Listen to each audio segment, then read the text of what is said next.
إن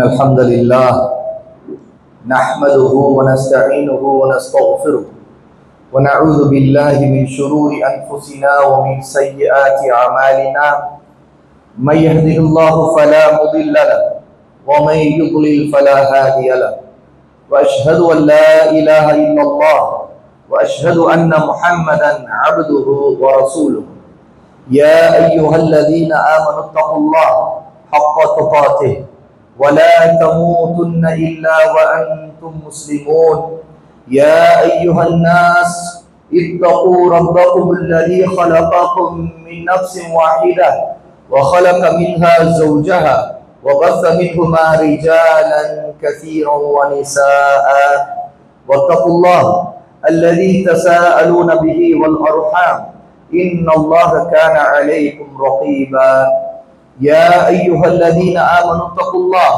وقولوا قولا سديدا يصلح لكم أعمالكم ويغفر لكم ذنوبكم ومن يطع الله ورسوله فقد فاز فوزا عظيما أما بعد فإن أصدق الحديث كتاب الله وأحسن الهدي هدي محمد صلى الله عليه وسلم وشر الأمور محدثاتها وكل محدثة بدعة وكل بدعة ضلالة وكل ضلالة في النار. எல்லா புகழும் அல்லாஹ்வுக்கே உரியது. அவனையே புகழ்கிறோம், அவனிடமே உதவி தேடுகிறோம், அவனிடமே பாவ மன்னிப்பையும் கேட்கிறோம். நம்முடைய கெட்ட எண்ணங்களை விட்டு கெட்ட செயல்களை விட்டு அல்லாஹ்விடம் பாதுகாவல் தேடுகிறோம். அல்லாஹ் யாருக்கு நேர்வழி காட்டி விட்டானோ அவர்களை வழிகெடுப்பவர்கள் யாரும் இல்லை. அல்லாஹ் யாரை வழிகட்டில் விட்டு விட்டானோ அவர்களுக்கு நேர்வழி காட்டுபவர்கள் யாரும் இல்லை. வணக்கத்திற்குரிய இறைவன் அல்லாஹ்வை தவிர வேறு யாரும் இல்லை. அவன் தனித்தவன், அவனுக்கு இணை துணை யாரும் இல்லை என்று நான் சாட்சி சொல்கிறேன். முஹம்மது ஸல்லல்லாஹு அலைஹி வஆலிஹி வஸல்லம் அல்லாஹ்வுடைய ஒரு அடிமை, அல்லாஹ்வுடைய ஒரு தூதர் என்றும் நான் சாட்சி சொல்கிறேன்.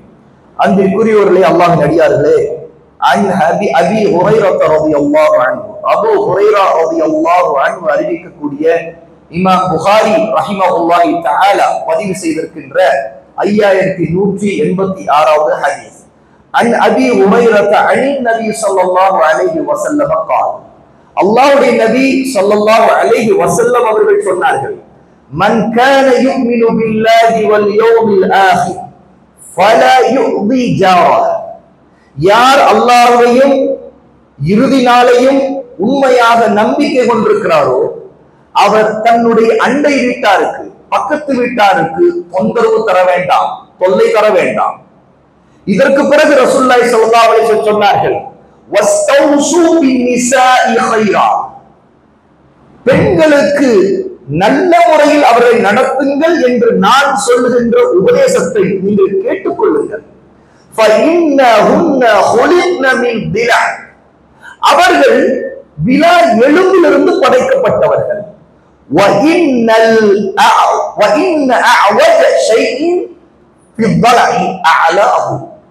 விலா எலும்பில் அதனுடைய மேல் பகுதிதான் உயர்ந்திருக்கும், மேல் பகுதி உயர்ந்திருக்கும்.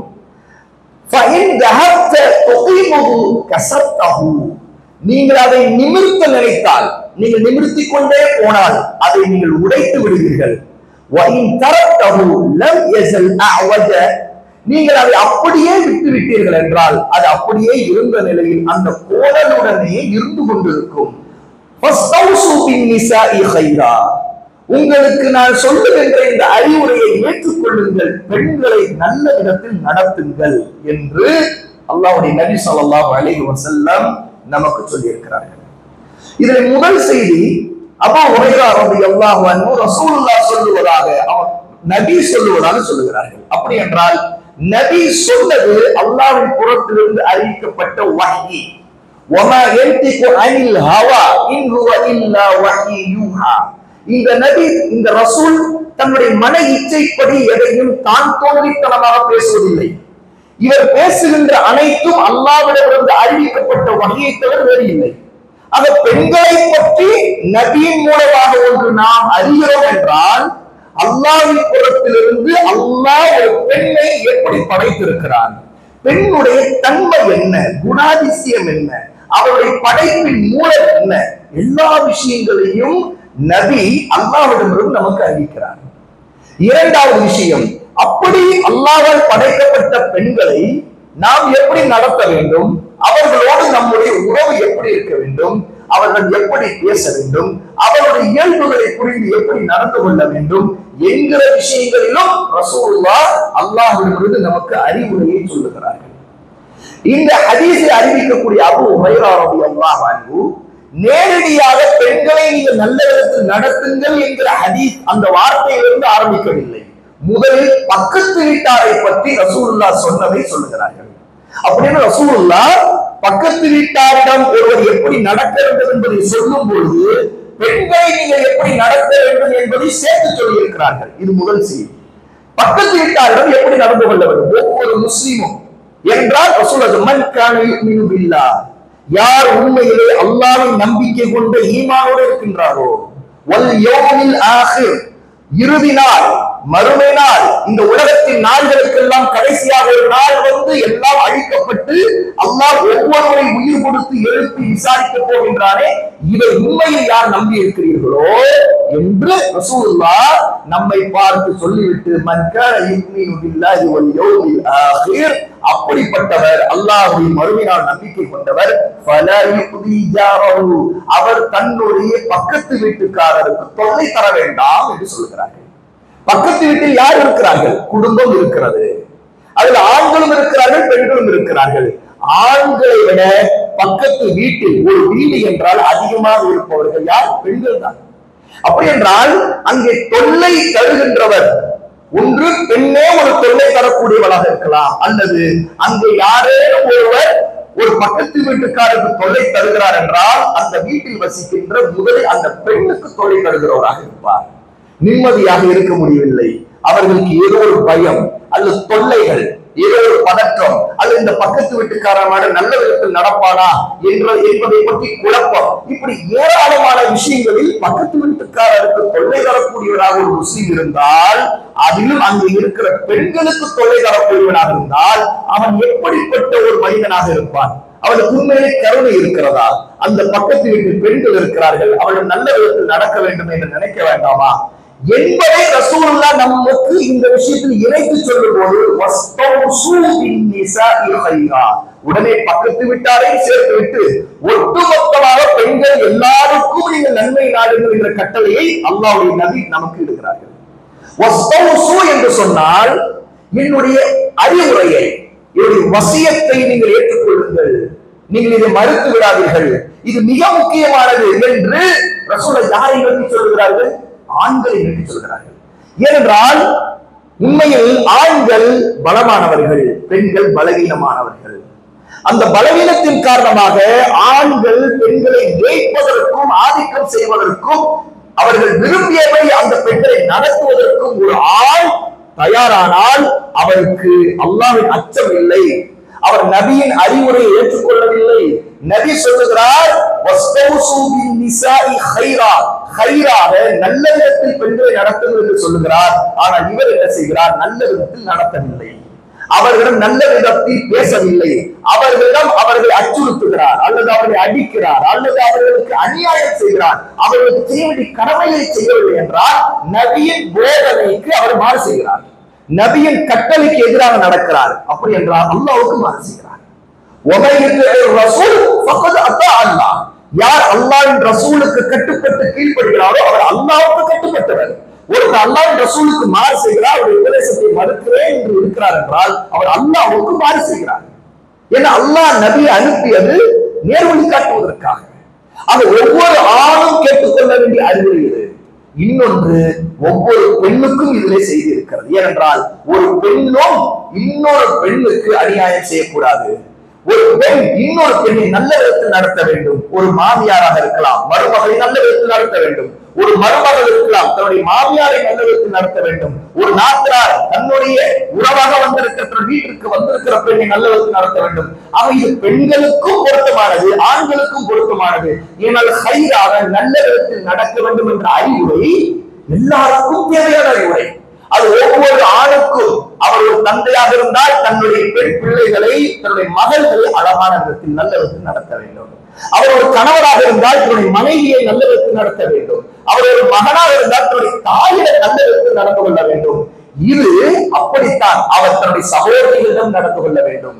இன்னும் தன்னுடைய உறவில் மட்டுமல்ல, தன்னுடைய மகள், தன்னுடைய தாய், தன்னுடைய மனைவி, தன்னுடைய சகோதரி என்ற உறவுகளில் மட்டுமல்ல, பெண்கள் என்று அல்லாஹ் படைத்திருக்கிற எல்லா பெண்களிடமும் அவர் நல்ல விதத்தில் நடக்க வேண்டும். அப்படி என்றால் பெண்களுக்கு தொல்லை தரக்கூடியவராக அவர் இருக்கக்கூடாது, பெண்களை துன்புறுத்தக்கூடியவராக இருக்கக்கூடாது. அழகான முறையில் கண்ணியமான முறையில் அவர்களை நடத்த வேண்டும் என்கிற மிகப்பெரிய அறிவுரை, இந்த உலகத்திற்கு மிகப்பெரிய நிம்மதியை தரக்கூடிய அறிவுரையை அல்லாஹ்வுடைய நபி ஸல்லல்லாஹு அலைஹி வஸல்லம் சொல்லுகிறார்கள்.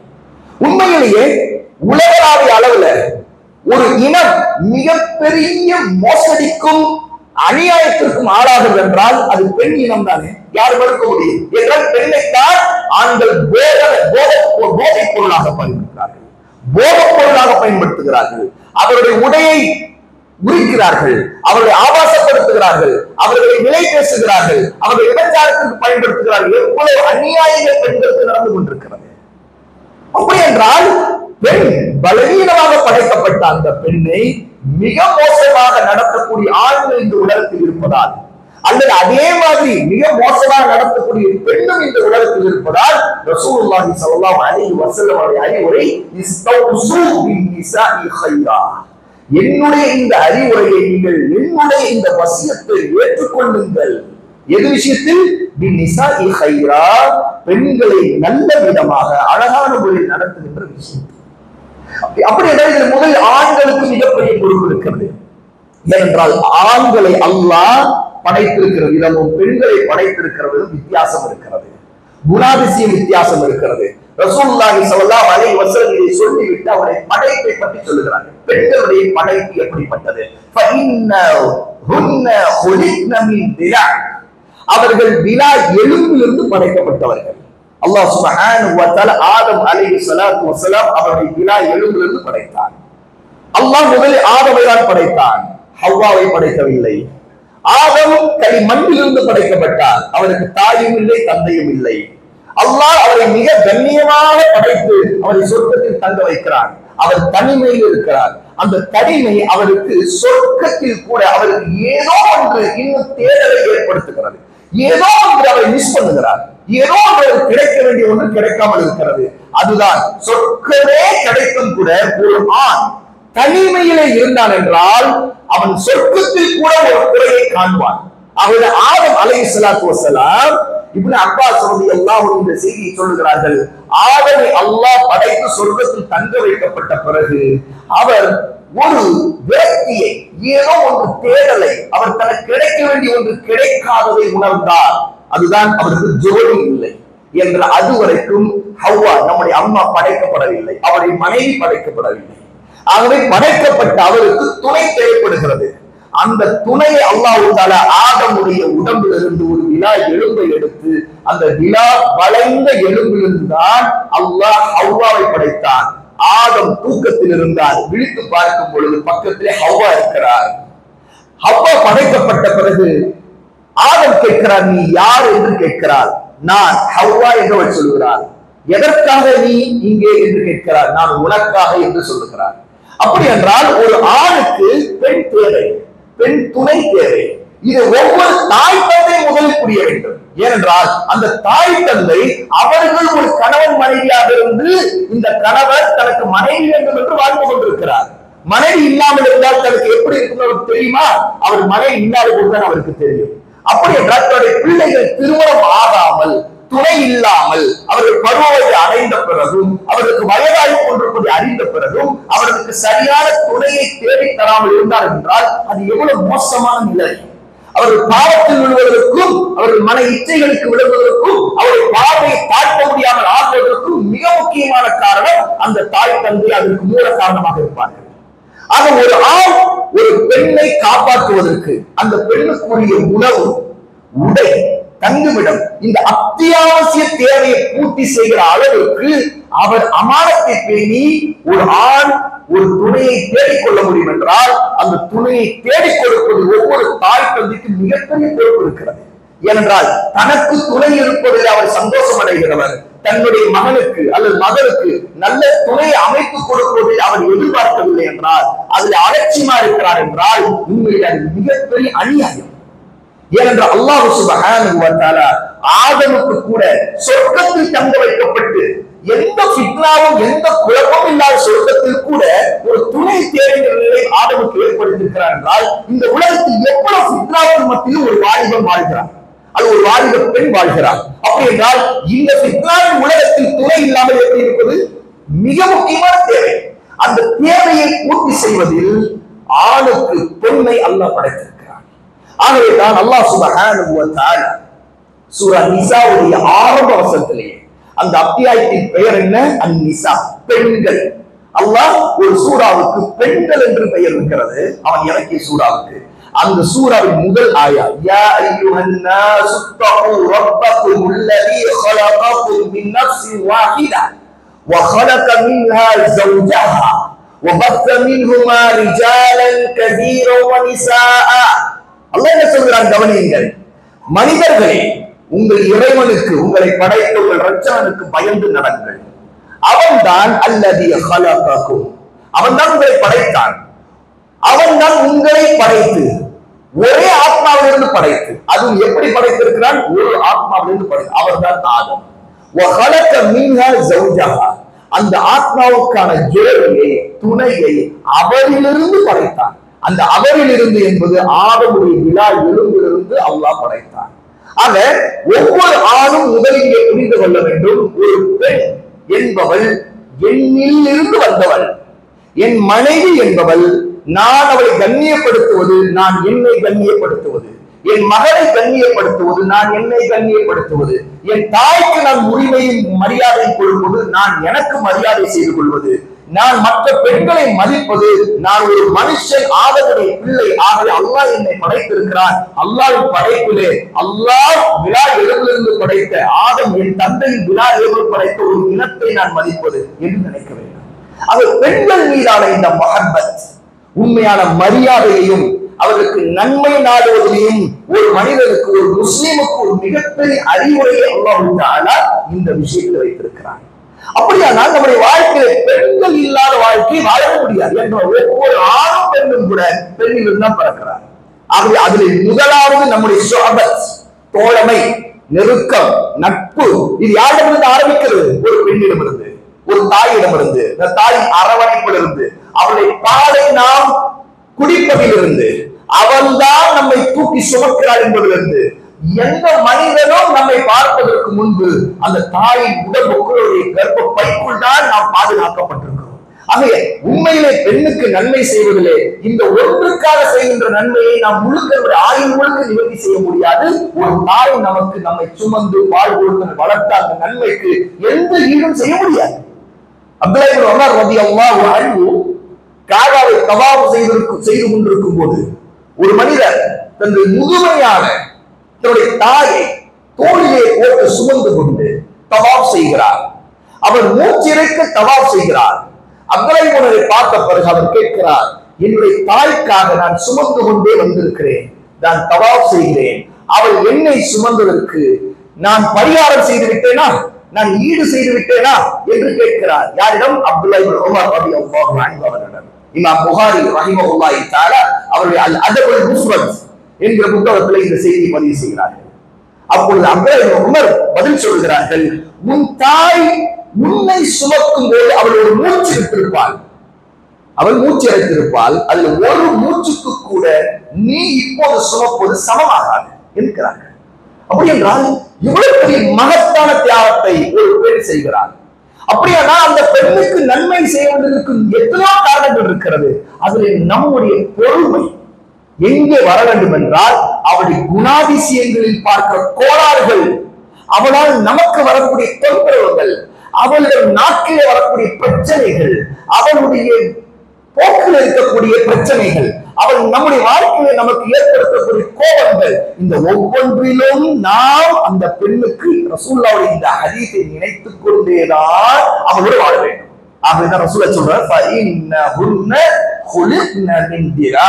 அவர்கள் விலா எலும்பிலிருந்து படைக்கப்பட்டவர்கள். ஆனால் ஒவ்வொரு பெண்ணும் அப்படி படைக்கப்படவில்லை. ஆனால் அந்த படைக்கப்பட்ட முதல் பெண் ஆதமுடைய மனைவி நம்முடைய தாய் ஹவ்வா படைக்கப்பட்டார். அதற்கு பிறகு ஹவ்வாவுடைய பிள்ளைகள், அவர்களுக்கு பெண் பிள்ளைகள் பிறந்தார்கள். அவர்கள் எல்லாரும் அவர்கள் ஒன்று சேர்ந்ததன் காரணமாக எல்லா இன்று பெண்களும் எப்படி பிள்ளைகளை பெற்றெடுக்கிறார்கள் அதுபோலதான் ஹவ்வாவும் தன்னுடைய மகளை பெற்றெடுத்திருக்கிறார். அப்படித்தான் எல்லாரும் இன்று பிறந்து கொண்டிருக்கிறோம். ஆனால் அந்த ஹவ்வா படைக்கப்பட்ட அந்த தன்மை இருக்கிறதே, விலா எலும்புக்கு இருக்கின்ற தன்மை, அந்த தன்மை ஒவ்வொரு பெண்ணுக்கும் இருக்கும். ஒவ்வொரு மனிதனுக்கும், ஏன் ஒரு ஆணுக்கும் பெண்ணுக்கும் கூட ஆழம் படைக்கப்பட்ட மண்ணில் இருக்கின்ற தன்மை இருக்குமே, அந்த தன்மை எல்லாருக்கும் இருக்கும். ஏன் ஆதம் அலைஹிஸ்ஸலாத்து வஸ்ஸலாம் இந்த பூமியின் எல்லா பகுதிகளிலும் எடுக்கப்பட்ட மண்ணிலிருந்து படைக்கப்பட்டவர். அந்த மண்ணிலே பல நிறங்கள் இருக்கிறது. கருப்பான மண், சிவப்பான மண், செம்மண்ணும் இருந்திருக்கிறது, வேறு நிறத்திலும் இருந்திருக்கிறது. அதுலயும் பக்குவங்கள் வேற இருந்திருக்கிறது. அது கடினமான மண்ணாக இருந்திருக்கிறது, மென்மையான மண்ணும் இருந்திருக்கிறது. இப்படி பல விதத்தில் உள்ள மண்ணிலிருந்துதான் ஆதம் படைக்கப்பட்டிருக்கிறார் அலைஹிஸ்ஸலாத்து வஸ்ஸலாம். அதுபோல்தான் மனிதர்களிலும் ஒவ்வொரு ஆணிலும் பெண்ணிலும் கூட அவருடைய நிறங்கள் மாறுபடுகிறது. அதே போல குணங்கள் மாறுபடுகிறது. சிலர் கடுமையாக இருக்கிறார்கள், அவருடைய உள்ளம் கடுமையாக இருக்கிறது, கருணை இல்லாதவர்களாக இருப்பார்கள். சிலர் மென்மையானவர்களாக, அவருடைய பேச்சு கூட மென்மையாக இருக்கும். அவர்கள் சிலர்கள் ஒவ்வொருத்தரும் ஒவ்வொரு மாதிரி குணாதிசயங்களோடு இருக்கிறார்கள் இல்லையா? இது எப்படி மண்ணால் இந்த குணாதிசயம் வருகிறது என்று ரசூலுல்லாஹ் நம்முடைய நபி ஸல்லல்லாஹு அலைஹி வஸல்லம் சொல்லுகிறார்கள். அது போலத்தான் ஹவ்வா படைக்கப்பட்ட விலா எலும்பின் தன்மை ஒவ்வொரு பெண்ணுக்கும், நம்முடைய தாய்க்கும், நம்முடைய சகோதரிக்கும், நம்முடைய மனைவிக்கும், நம்முடைய யாருக்கும் எந்த பெண்ணுக்கும் இருந்து கொண்டே இருக்கும். ஆகவே குறைபாடு இருக்கும், கோணல் தன்மை இருக்கும். ஏன் விலா எலும்பு கோணல் தன்மையானது. ரசூலுல்லாஹ் சொல்லுகிறார், வ இன்ன அஅவஜ ஷைஇன் ஃபி திலஇ அஅலாஹு. ஒரு விலா எலும்புடைய மேல் பகுதி அது உயர்ந்திருக்கும். விலா எலும்பு வளைந்தது, அந்த வளைந்த விலா எலும்பு அதை அப்படியே அந்த ரெண்டு பக்கத்திலிருந்து மேலே பார்த்தால் அது உயர்ந்திருக்கும். அப்படி என்றால் வளைந்திருக்கிறால்தான் உயர்ந்திருக்கிறது, ஒரு பகுதி உயர்ந்திருக்கிறது. அது நேராக இருந்தால் ஒரு பகுதி உயர்ந்து ஒரு பகுதி தாழ்ந்து இருக்க முடியாது.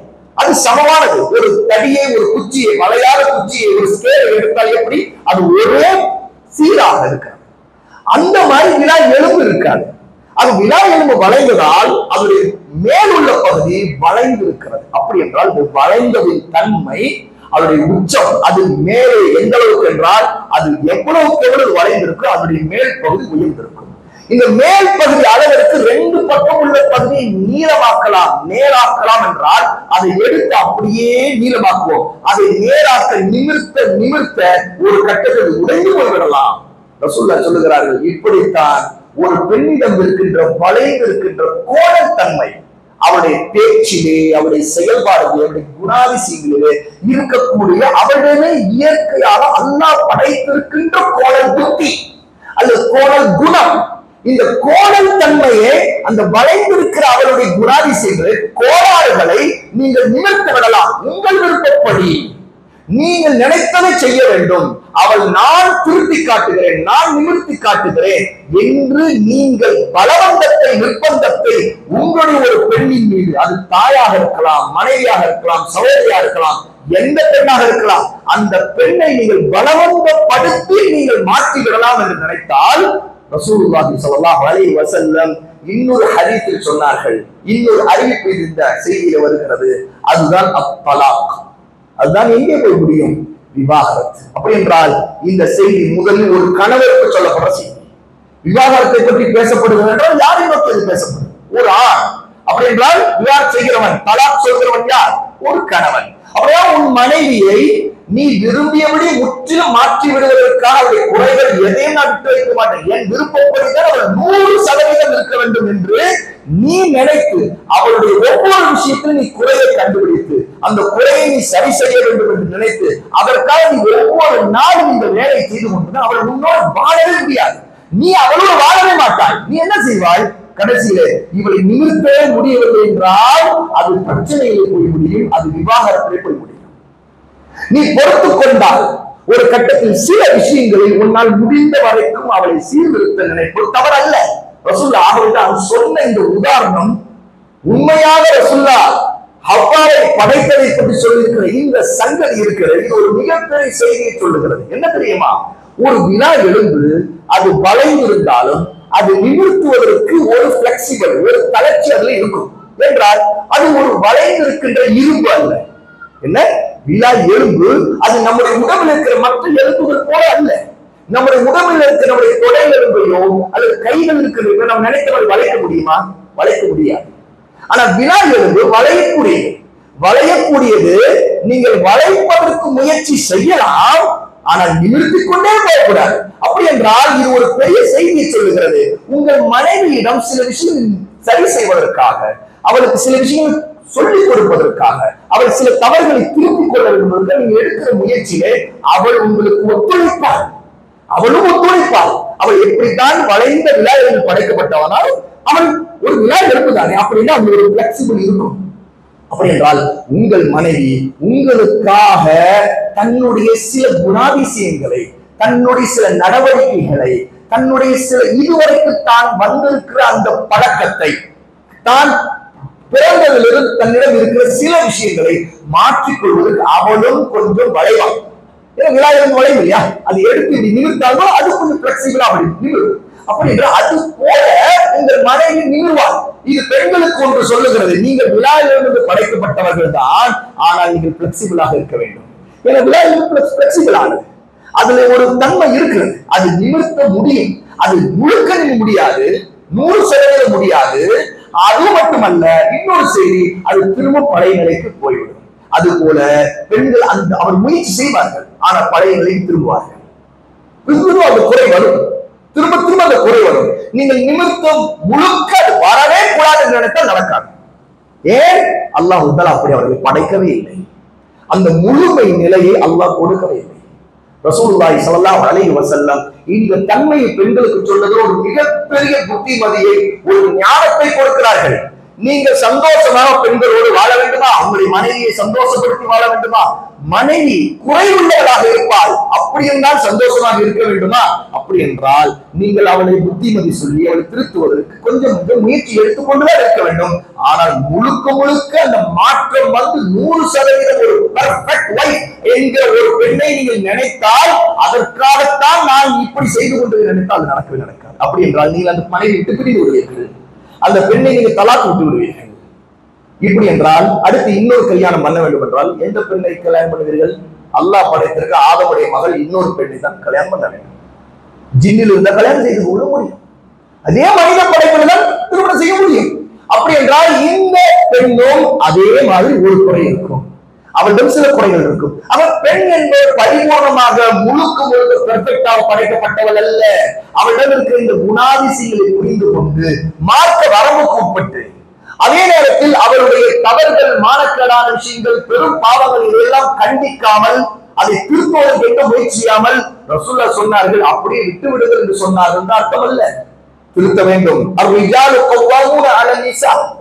அல்லாஹ் சுப்ஹானஹு வ தஆலா சொல்கிறார், ஆண்கள் பெண்களை நிர்வாகம் செய்கின்றவர்கள். அப்படி என்றால் பெண்களை நிர்வகித்து அவர்களுக்கு நன்மையை செய்து அவர்களை வழிநடத்துகின்ற பொறுப்பு ஒரு குடும்ப தலைவருக்கு இருக்கிறது. கண்டுகொள்ளாமல் இருக்கக்கூடாது.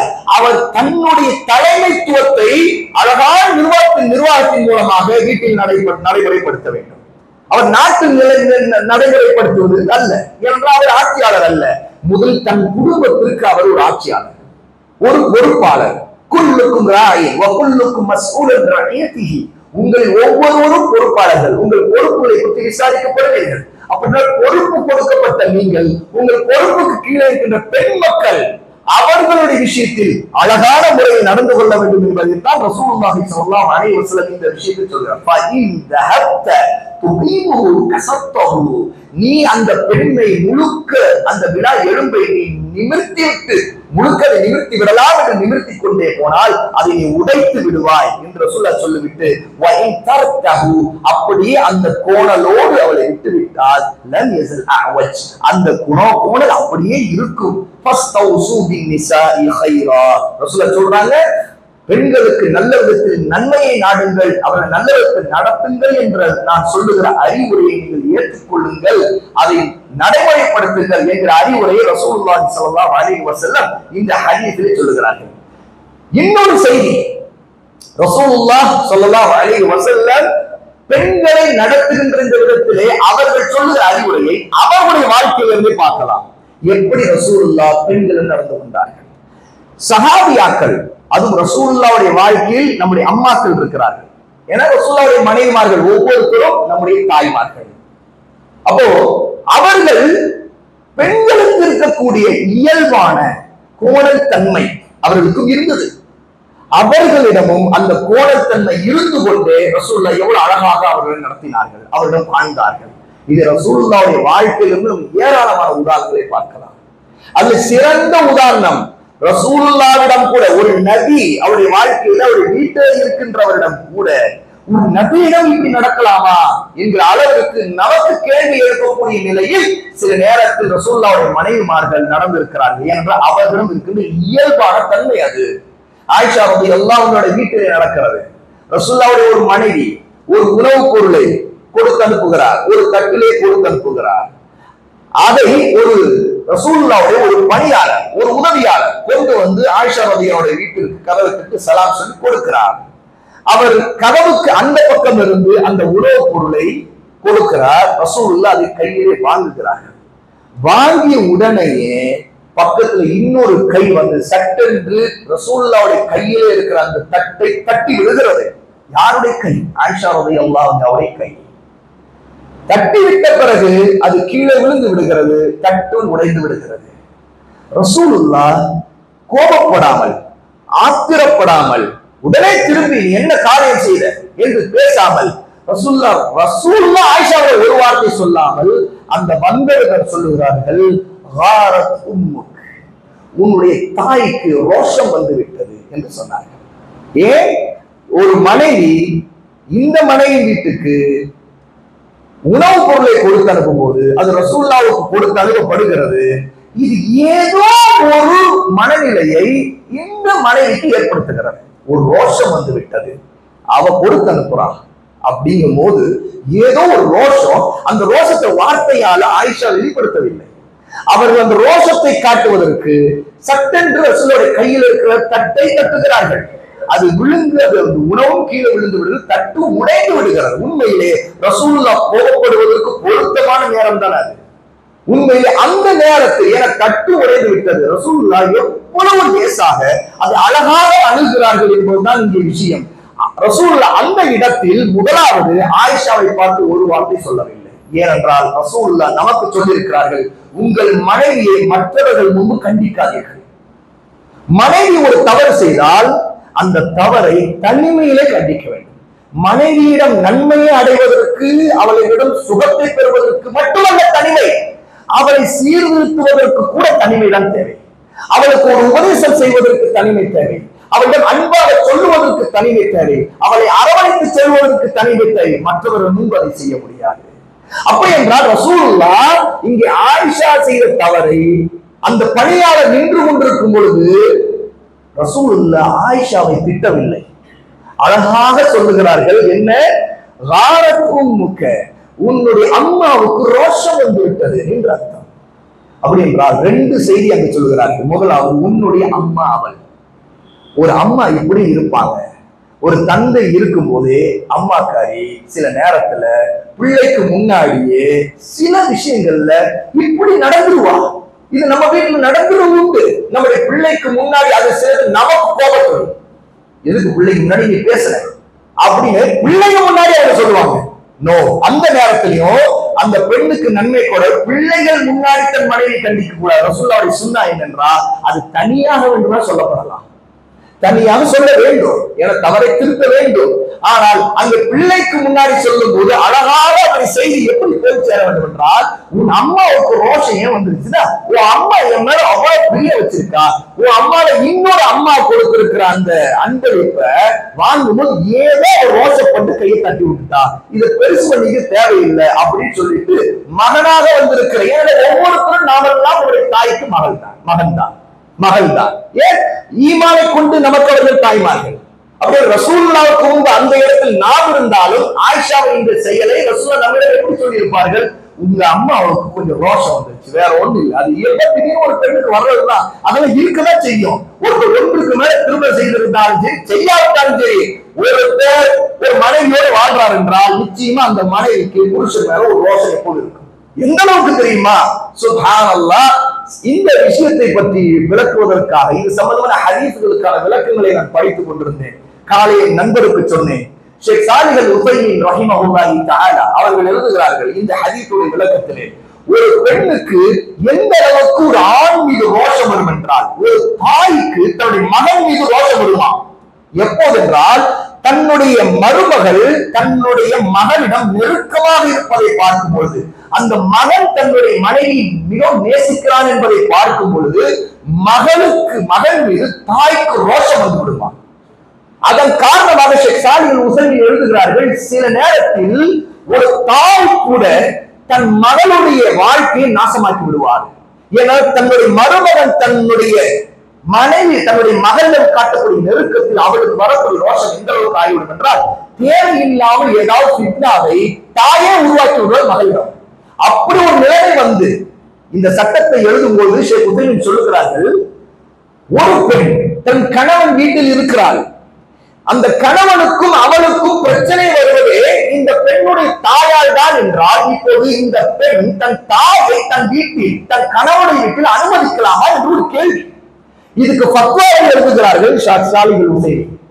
இப்படி ஒரு நிலைமை உண்மையிலே அந்த தாய்க்கு இருக்கிற ரோஷத்தின் காரணமாக அவள் கோல் மூட்டுவது, புறம் பேசுவது, தன் மருமகனிடம் தன் மகளை பற்றி அல்லது தன்னுடைய மகளிடம் மருமகனை பற்றி இப்படி கோல் மூட்டுகிற வேலையை செய்து அந்த ரோஷத்தின் காரணமாக ஏதாவது ஃபித்னாவை அந்த தாய் செய்கிறாள் என்று பார்த்து அதை உறுதி செய்த பிறகு இந்த மருமகன் உன்னுடைய தாய் உன் வீட்டிற்கு வர வேண்டாம் என்று தடுத்தால் அப்போது இந்த மனைவி அதற்கு கட்டுப்பட வேண்டும் என்று எழுதுகிறார்கள்.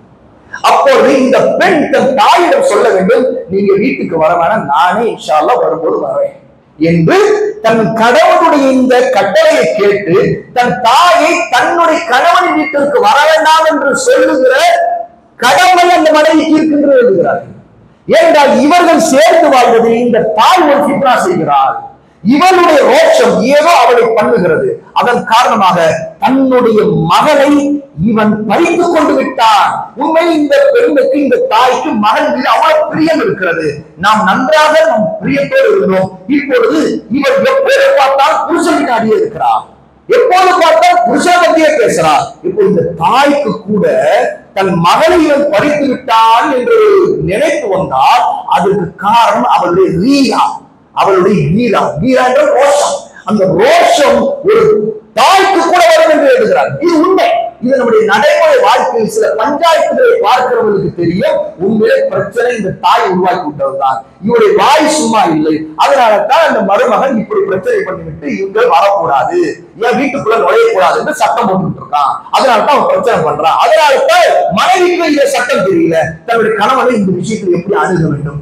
இவன் என்ன செய்கிறார், இவனுடைய பிரச்சனை, எங்க அம்மா வரக்கூடாது நீங்க சொல்றது யாரு, அவங்க அப்ப என்ன செய்வாங்க என்று பேச ஆரம்பிக்கும் போது அவர்களுக்கு சரியான மார்க்க கல்வி வழிகாட்டல் எதுவும் தெரியாததால் இந்த பெண் தாய்க்கு ஏதோ சப்போர்ட் செய்வதை போல இறங்கி கடைசி தன்னுடைய வாழ்க்கை கணவனை பகைத்து கணவனுடைய வீட்டில் ஃபித்னாவை உருவாக்கி விடுகிறார் இந்த மனைவி.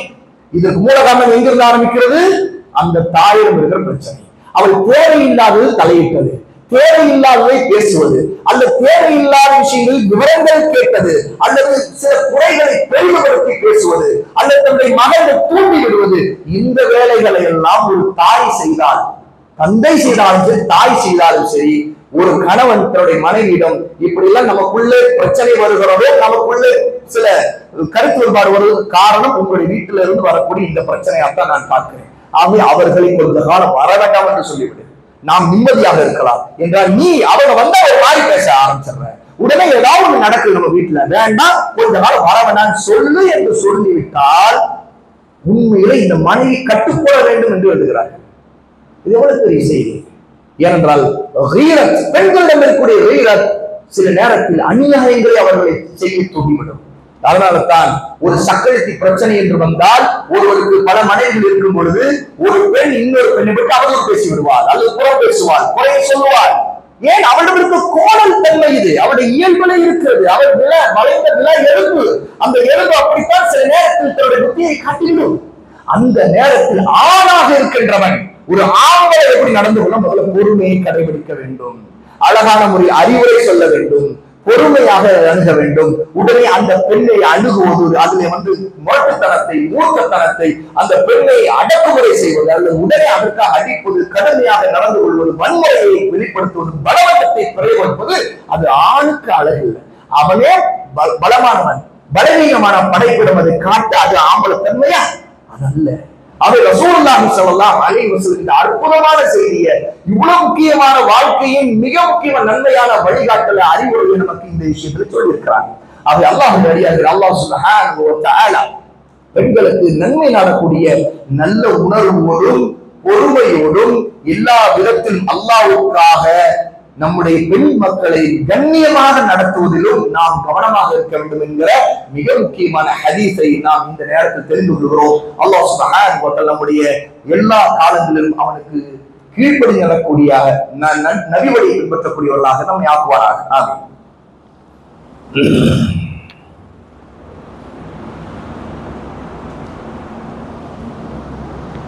அல்ஹம்துலில்லாஹி ரப்பில் ஆலமீன் வ ஸல்லல்லாஹு அலா நபியினா முஹம்மத் وعلى آله وصحبه أجمعين. அல்லாஹ்வுடைய அடியார்களே, சுலைமான் அலைஹிஸ்ஸலாம் ரஹிமஹுல்லாஹ் ஒரு தாபிஈ. அப்படி என்றால் அவர் நபித்தோழரை சந்தித்தவர். அவருடைய தந்தை அம்ரு, அவர் ஒரு நபித்தோழர். அப்னு அல் அஹ்வஸ் அவர்கள் ஒரு செய்தி சொல்லுகிறார்கள். قال حدثني أبي, என்னுடைய தந்தை எனக்கு சொன்னார், அன்னஹு ஷஹித ஹஜ்ஜத்துல் விதா, அவர் ரசூலுல்லாஹ்வுடைய இறுதி ஹஜ்ஜிலே இருந்தார். யார்? மஅ ரசூலில்லாஹ், அல்லாஹ்வின் ரசூலோடு இருந்தார். ஹஜ்ஜத்துல் ரசூலுல்லாஹ்வுடைய இறுதி ஹஜ்ஜிலே சுலைமானுடைய தந்தை அம்ரு இருக்கின்றார். அப்பொழுது ரசூலுல்லாஹ் என்ன பேசினார்கள்? فحمد الله, அல்லாஹ்வை ரசூலுல்லாஹ் புகழ்ந்தார்கள். வஅஸ்னா அலைஹி, அவனை துதித்தார்கள், புகழ்ந்தார். வதக்கர, இன்னும் அல்லாஹ்வை நினைவு கூர்ந்தார்கள், உபதேசம் செய்தார்கள்.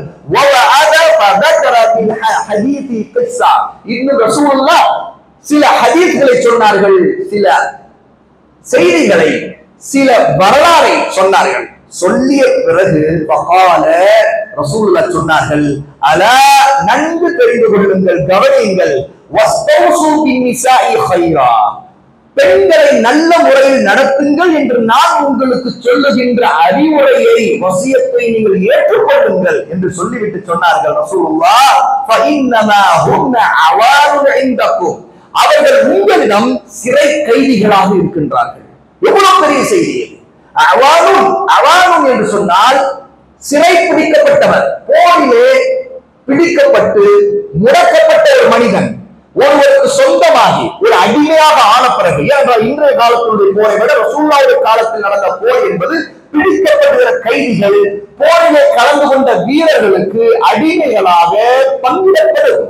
அப்படி என்றால் பங்கிடப்பட்டவர்கள் அந்த தலைவருக்கு, எஜமானர்களுக்கு அடிமைகளாக சொத்துக்களாக மாறிவிடுவார்கள்.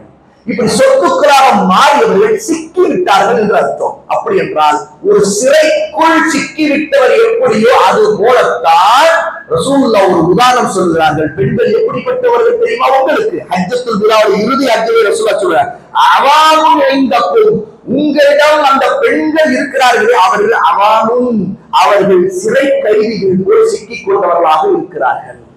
ليس تملكون منهن شيئا غير ذلك إلا أن يأتين بفاحشة مبينة, அவர்களுக்கு நீங்கள் அவர்களுக்கு பெறுகின்ற உரிமை உங்களுக்கு இருக்கின்றது. அந்த உரிமையிலே நீங்கள் எந்த ஒன்றிலும் அவர்கள் மீது வைக்கின்ற ஆதிக்கத்தில் அவர்கள் மீது நீங்கள் ஆதிக்கம் செய்வீர்கள் என்றால் அதிலே அவர்கள் பகிரங்கமான ஒரு மானக்கேடான ஒன்றை செய்தால் மட்டும்தான் நீங்கள் அந்த விஷயத்தில் நீங்கள் கடுமையாக நடக்க வேண்டும். அவர்கள் உங்கள் மீது பொறுப்பிலே கொடுக்கப்பட்ட உங்கள் ஆதிக்கத்தில் கொடுக்கப்பட்டு சிக்கி இருப்பவர்கள். ஆக இந்த மாதிரியான நேரத்தில் அவர்கள் உங்களிடம் இருக்கிற அவர்கள் ஏதேனும் ஒன்று செய்தால் அவர்களிடம் பொறுத்துக் கொள்ளுங்கள். ஆனால் பகிரங்கமான மானக்கேடான வெளிப்படையாக ஒரு மானக்கேடு என்றால் மட்டும் அதில் நீங்கள் மிகவும் கவனமாக இருங்கள். சொல்லிவிடுங்க, அப்படி அவர்கள் ஏதேனும் மானக்கேடான காரியத்தை செய்துவிட்டால் அவர்கள் நீங்கள் புறக்கணித்து விலக்கி வையுங்கள். சொல்லுகிறார், கவனியுங்கள். எதிலிருந்து?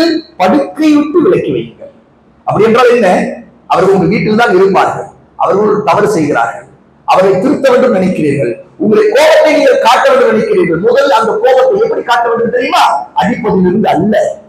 நீங்கள் முதலில் அவரிடம் கண்டிருக்கிற அந்த விஷயத்திலே கோபத்தை வெளிப்படுத்துவதற்கு உங்கள் படுக்கையிலே அவர்களை படுக்க விடாதீர்கள். நீங்கள் அவர்களை புறக்கணியுங்கள், அதன் மூலமாக முதல் வெளிப்படுத்துங்கள். ரசூலுல்லாஹ் அடுத்து சொல்லுகிறார்கள், இதை சொல்லிவிட்டு அப்படி அதிலும் அவர்கள் திருந்தவில்லை என்றால் நீங்கள் அவர்களை கடுமையாக இல்லாமல் லேசாக அடியுங்கள். இதிலும் திருந்தவில்லை, படுக்கை விட்டு புறக்கணித்தாயிற்று, ஆனால் திருந்தாமல் இருக்கிறார். அப்படியா? அப்படி என்றால் கடுமையை காட்டாதீர்கள், காயப்படும்படி அடிக்காதீர்கள், லேசாக அடியுங்கள். ஆனால் அதற்கு பிறகு உங்களுக்கு அவர்கள் கட்டுப்பட்டு விட்டால், அவரை தவறை விட்டு விட்டால், அதுக்கு பிறகு நீங்கள் வேறு வழிகளில் அவர்களுக்கு தொந்தரவு கொடுப்பதற்கு, அவர்களை குட்டி காட்டுவதற்கு வேலை செய்யாதீர்கள். அவரை பற்றி புறம் பேசாதீர்கள், அவரை செய்த தவறை வெளியே சொல்லாதீர்கள், குடும்பத்தாருக்கு சொல்லாதீர்கள், அவருடைய குடும்பத்தாருக்கு சொல்லாதீர்கள், உங்களுடைய குடும்பத்தாருக்கு சொல்லாதீர்கள். ஏனென்றால் அவர்கள் இப்போது கட்டுப்பட்டு விட்டார்கள். பிறகு வேறு ஒரு நேரத்தில் வந்து நீ இப்படிப்பட்டால் தானே, நீ இதெல்லாம் செய்தியே என்று அப்போது ஒரு குத்தி பேசாதீர்கள். ஏனென்றால் இது எல்லாமே ஒரு பெண் கட்டுப்பட்டு தன்னுடைய தவறை திருத்திக் கொண்ட பிறகு திரும்பவும் அந்த பழைய தவறை சுட்டி காட்டுகிறவன் ஒரு நல்ல ஆண்மகன் அல்ல என்று ரசூலுல்லாஹ் நமக்கு அறிவுரை சொல்லுகிறார்கள். இதற்கு பிறகு ரசூலுல்லாஹ் அலா இன்னும் கேட்கும், இன்னலகும் அலா நிசாஇக்கும் ஹக்கா, உங்களுக்கு உங்கள் பெண்கள் மீது உரிமைகள் இருக்கின்றன. அதே போல வலிநிசாஇக்கும் அலைக்கும் ஹக்கா, அது போலத்தான் அவர்களுக்கும் உங்கள் மீதும் உரிமைகள் இருக்கின்றன. அந்த உரிமைகளை மதியுங்கள். ஃபஅம்மா ஹக்குக்கும் அலா நிசாஇக்கும் அல்லா யுத்திஅன புருஷக்கும் மன் தக்ரஹு, உங்களுக்கு அவர்களிடம் இருக்கின்ற உரிமை ஹக் என்பது என்ன தெரியுமா? உங்களுடைய படுக்கைகளில் நீங்கள் யாரை வெறுப்பீர்களோ அவர்களை யாரையும் அவர்கள் அமரவிடக்கூடாது. உங்கள் பெட்ரூம்களை அவங்களை அனுமதிக்க கூடாது. நீங்கள் வெறுக்கக்கூடிய எந்த மனிதரையும் எவரையும், அது பெண்களில் தான். ஏனென்றால் ஒரு ஆணை பெட்ரூமுக்கு அனுமதிக்க போவதில்லை ஒரு பெண். அப்போ பெண்களே இருந்தால் கூட தன் கணவன் யாரை வெறுக்கின்றானோ, யார் தன் வீட்டிற்கு உள்ளே நுழைவதை அவன் வெறுப்பானோ அவர்களை இந்த பெண் தன் கணவனை வீட்டில் அனுமதிக்க கூடாது, அவனுடைய படுக்கையில் உட்காருவதற்கும் அனுமதிக்க கூடாது. لمن تكرهون على حقهن عليكم أن تحسنوا إليهن في كسوتهن وطعامهن. ரசூலுல்லாஹ் சொல்லி முடிக்கிறார்கள். ஆகவே அவர்கள் உங்களிடம் பெற்றுக் கொள்ளக்கூடிய ஹக், உரிமை என்பது நீங்கள் அவர்களுக்கு நல்ல உடையை கொடுக்க வேண்டும், நல்ல உணவை கொடுக்க வேண்டும், அந்த விதத்தில் அவர்களை கண்ணியப்படுத்தி அழகான முறையில் அவர்களை நடத்த வேண்டும். இதை நீங்கள் கவனத்தில் கொள்ள வேண்டும். அவர்கள் உங்களுடைய படுக்கையிலோ உங்களுடைய வீட்டிலோ மற்றவர்கள் நீங்கள் இருக்கின்றவர்களை அவர்கள் அனுமதிக்க கூடாது என்று ரசூலுல்லாஹி ஸல்லல்லாஹு அலைஹி வஸல்லம் சொல்கிறார்கள். ஆகவே அவானுன்னாக சிறை கைதிகளாக நம்மிடம் இருக்கக்கூடியவர்களாக ரசூலுல்லாஹ் பெண்களை சொன்னதிலிருந்து தெரிகிறது, ஒரு பெண் இனம் என்பது அந்த பெண் இனத்திற்கு இருக்கின்ற உளவியல் ரீதியாக இருக்கிற அடக்குமுறைகள், அழுத்தங்கள், அவள் எப்போது வீட்டிலே இருக்க வேண்டிய சூழ்நிலைகள், தன்னுடைய பிள்ளைகளையும் குடும்பத்தையும் வீட்டையும் தன்னுடைய மற்ற விஷயங்களிலும் கூட எல்லாமே ஒரு வீட்டுக்குள்ளேயே இருக்க வேண்டிய ஒரு கட்டாயத்தில் இருக்கக்கூடிய ஒரு பெண்ணுக்கு அவள் ஒரு சிறை கைதியை போல சிக்கி இருக்கிறார். அவளை அப்படிப்பட்டவளுடைய விஷயத்தில் நீங்கள் அமானத்தாக இருங்கள், அவளை கண்ணியமாக நடத்துங்கள், அழகான முறையில் அவளிடம் நடந்து கொள்ளுங்கள். நீங்கள் உடன் வன்முறையை மேற்கொள்ளாதீர்கள். அவள் ஒரு பகிரங்கமான ஒரு பாவத்தை செய்தால் கூட அவளை நீங்கள் புறக்கணியுங்கள். புறக்கணிக்கிறதை விட்டு படுக்கையிலிருந்து விலக்குவதற்கு உடனே நீங்கள் அடிக்கிறதும், அதிலும் கடுமையாக அவளை அடிக்கிறதும், அவளை அசிங்கப்படுத்துவதும், கேவலப்படுத்துவதும், அவளை மற்றவர்கள் முன்பு, குறிப்பாக உங்கள் தாய்மார்கள் முன்பு, அவளுடைய மாமியார் முன்பு அல்லது நாத்தனார் முன்பு அல்லது பிள்ளைகள் முன்பு அவளை கேவலப்படுத்துகிற காரியங்களை, குறைகளை நீங்கள் அவருடைய குறைகளை வெளியே சொல்லுகிறதை எல்லாம் நிறுத்துங்கள், அது ஒரு காலம் செய்யாதீர்கள் என்று ரசூலுல்லாஹி ஸல்லல்லாஹு அலைஹி வஸல்லம் இதை தன்னுடைய இறுதி ஹஜ்ஜிலே மிக முக்கியமான உம்மத்திற்கு அரஃபா மைதானத்திலே பேசியிருக்கிறார்கள். அல்லாஹ் சுப்ஹானஹு வ தஆலா எல்லா நேரத்திலும் எல்லா நிலையிலும் அல்லாஹ்வுக்கு கீழ்ப்படியக்கூடியவர்களாக நம்முடைய தாய்க்கும் நம்முடைய சகோதரிக்கும் நம்முடைய மனைவிக்கும் நம்முடைய மற்ற பெண்களுக்கும் ஒரு காபிரான பெண்ணா இருந்தால் கூட அந்த பெண்ணும் அல்லாஹ்வால் படைக்கப்பட்ட ஒரு பெண். அவளிடமும் கண்ணியமாக நடந்து கொள்ள வேண்டும், அவளை கண்ணியமாக பேச வேண்டும். அவளை பற்றியும் புற பேசுவதோ, குறைகளை பரப்புவதோ, அவளை மானத்திற்கு இழுக்கை ஏற்படுத்துவதோ, அவளை அடக்குமுறை செய்வதோ ஒரு கால் மார்க்கத்தில் அனுமதிக்கப்பட்டதல்ல. கண்ணியமாக நடந்து கொள்கிற ஒரு முஸ்லீம் உண்மையில் அல்லாஹ்வால் கண்ணியப்படுத்தப்படுவான். கண்ணியமாக நடந்து கொள்கிற ஒரு கணவர் அல்லாஹ்வால் கண்ணியப்படுத்தப்படுவார். கண்ணியமாக நடந்து கொள்ளக்கூடிய ஒரு தந்தை அவர் அல்லாஹ்வால் கண்ணியப்படுத்தப்படுவார். கண்ணியமாக நடந்து கொள்ளக்கூடிய ஒரு சகோதரர் அவர் அல்லாஹ்வால் கண்ணியப்படுத்தப்படுவான் என்கிற மிக முக்கியமான அறிவுரையை ரசூலுல்லாஹ் ஸல்லல்லாஹு அலைஹி வஸல்லம் சொல்லி இருக்கிறார்கள். அல்லாஹ் தஆலா நம்முடைய பாவங்களை மன்னித்து, நம்முடைய பெண் மக்களுக்கு ஏற்படக்கூடிய குறைகளை மன்னித்து, அவரிடம் அழகான முறையில் பொறுமையாக நடந்து கொள்ளக்கூடியவர்களாக, அவர்களை மன்னிப்பதோடு அவருடைய கருணை காட்டக்கூடியவர்களாக, அதே நேரத்தில் அவர்களை சீர்திருத்தக்கூடியவர்களாக, அழகான முறையில் நடக்கக்கூடிய நல்ல பண்புள்ளவர்களாக எப்படி நம்முடைய நபி நடந்து கொண்டார்களோ, அவர்கள் எப்படி அழகான முறையில் அணுகினார்களோ அது போல இருக்கக்கூடியவர்களாக அல்லாஹ் நம் அனைவரையும் ஆக்குவானாக. வஆகிரு தஅவானா அல்ஹம்துலில்லாஹி ரப்பில் ஆலமீன்.